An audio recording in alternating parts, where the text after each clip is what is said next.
Hey guys, I hope you're well. So it seems like season 2 of Australia's Author Pedophiles has dropped, and this time they have really upped the drama on this one. Um, this guy, Craig Silvey, on this occasion, this isn't just an author who wrote a book.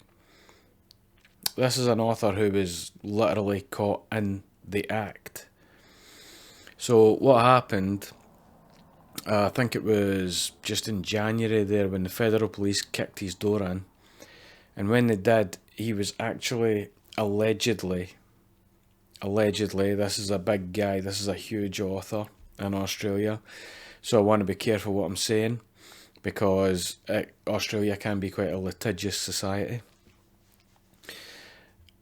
He was allegedly caught actually interacting with sex offenders at the time. His initial charges were possession and distribution of CSAM material. Things have since gotten a bit worse for Mr. Silvey. Now, if you don't know who this guy is, I'll go into what else he's been charged with in a second, but if you don't know who this guy is Australia's darling when it comes to writing. As a novelist, he specifically writes for young people, usually talking about marginalised people as well. His books have covered topics like racism and so on. He was first published in 2004 with Jasper Jones, which I think was actually turned into a movie. And since then he's had other adaptations as well. I think Runt was one of them. He's had theatre plays adapted from his novels. His books were even part of the school curriculum. Not anymore, obviously, after these charges became public.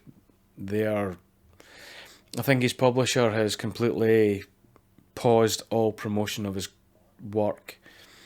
The theatre plays, they've been indefinitely stopped, and his books have been pulled for the school curriculum. Now, it has got significantly worse. Oh, and it's horrible. After the police done a forensic examination of his devices, there is now another person implicated. He was in Fremantle. She's just north of Perth, I think. She apparently, allegedly, was involved along with Sylvie in the production of said material.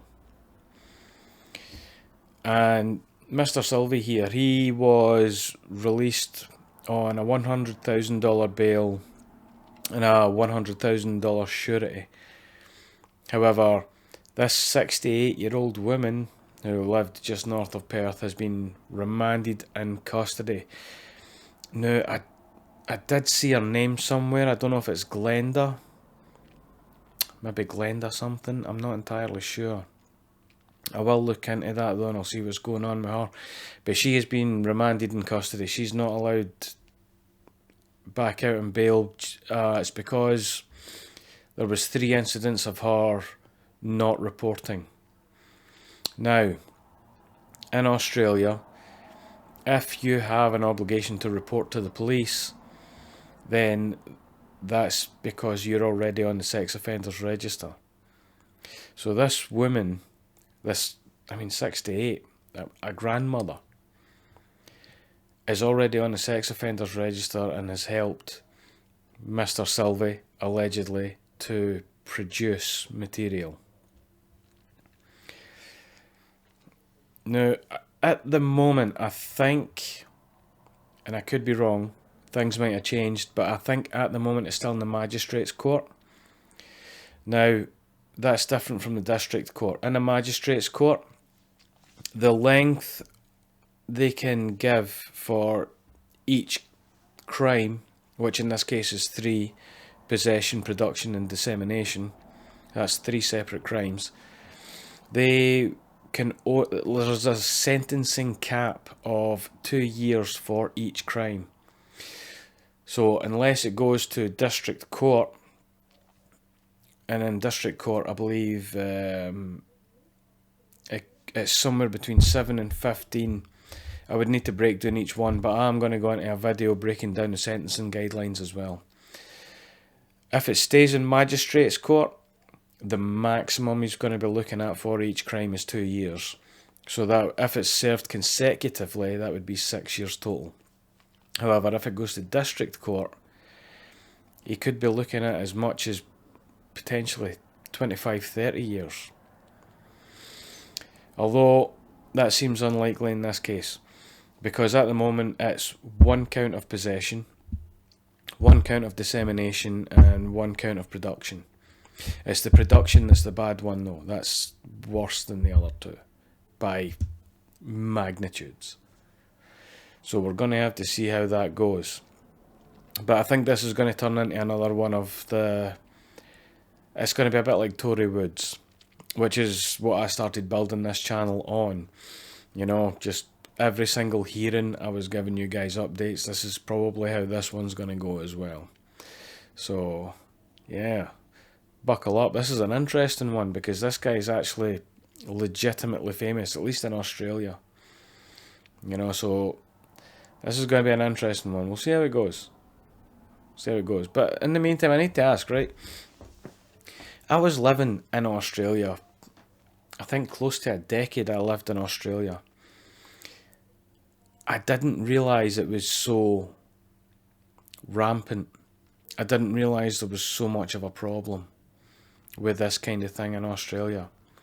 So if there's any Aussies that are watching this, what is your take? Like, did I just have blinkers on the whole time? I don't really understand. Like, this is crazy to me. I mean, we're literally doing annual seasons now. So, I mean, yeah. Let me know what you think. Just give me your thoughts. Because, and again, Australians specifically. Because I know how big this guy was there. I know that he was Australia's darling in the writing world. As I said, school curriculum, movies, the whole deal. Like, this guy was huge. I can only imagine there's a sense of... I mean, it must be a sense of betrayal. You know what I mean? This guy wasn't some indie author in the dark romance niche that got a bit out of hand. Genuinely, I had no idea Australia had such a problem.